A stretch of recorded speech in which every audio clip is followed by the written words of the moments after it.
Hi, I'm Chris Ketke, and today we are going to make a very famous Spanish dish called paella. And what's kind of fun about making paella is traditionally it was made outside, so what better thing than to cook it on the side burner, which gets good and hot.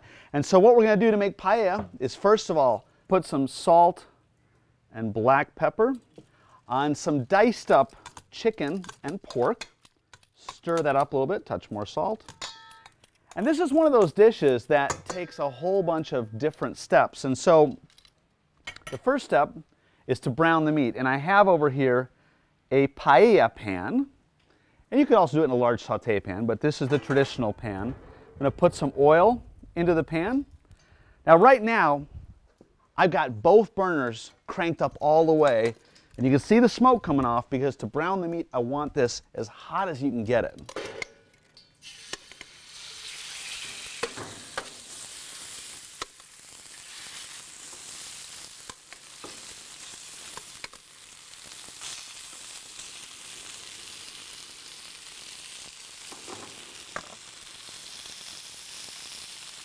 Once the meat is brown, I'm just going to take the paella pan off the heat briefly, and then slide it onto a plate.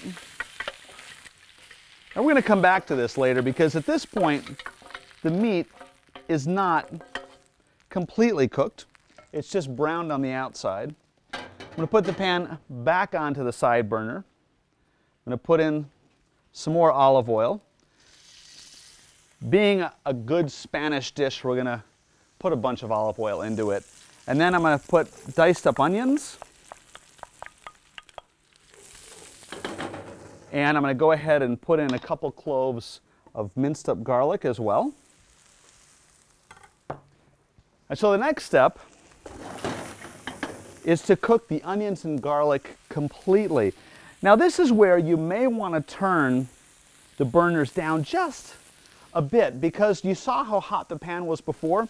If you cook the onions with that intensity of heat, you might burn the onions. So the beauty of this burner is it can get really, really hot, and you can also regulate the heat down so you get a cooking that's perfect.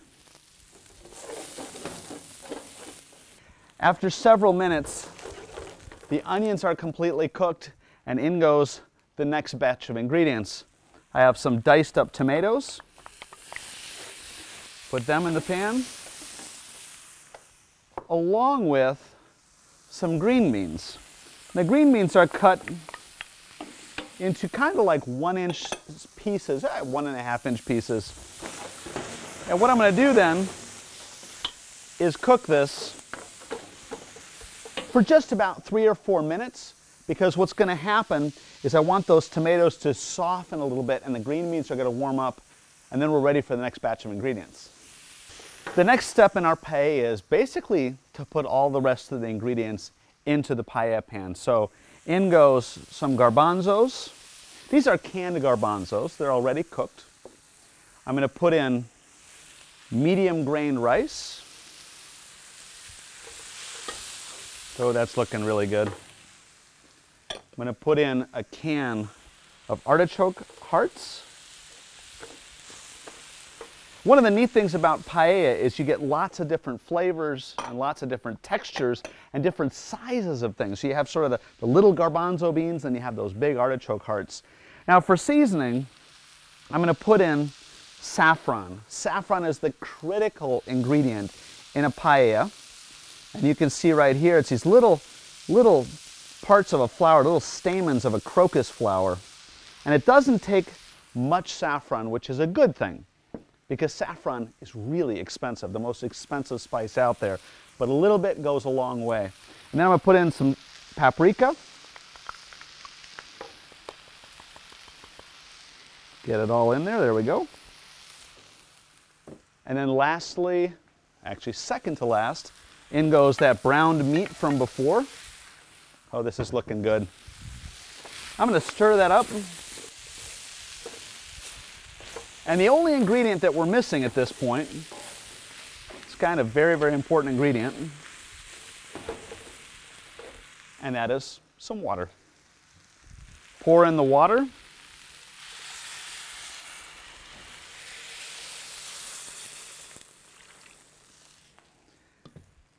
That's kind of perfect. Goes right up to the top, just where you want it to be.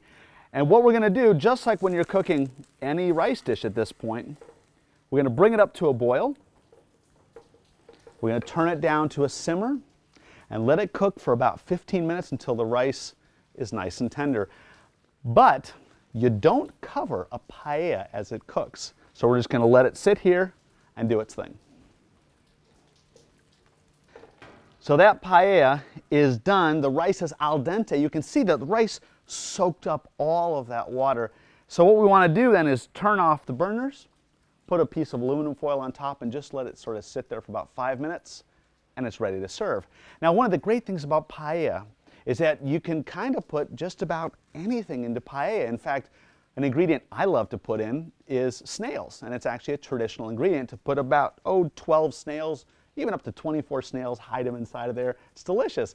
But you can put other things. You want to put shrimp, you want to put fish in there. You could even make them vegetarian. For the complete recipe for this paella, go to betterbarbecueblog.com.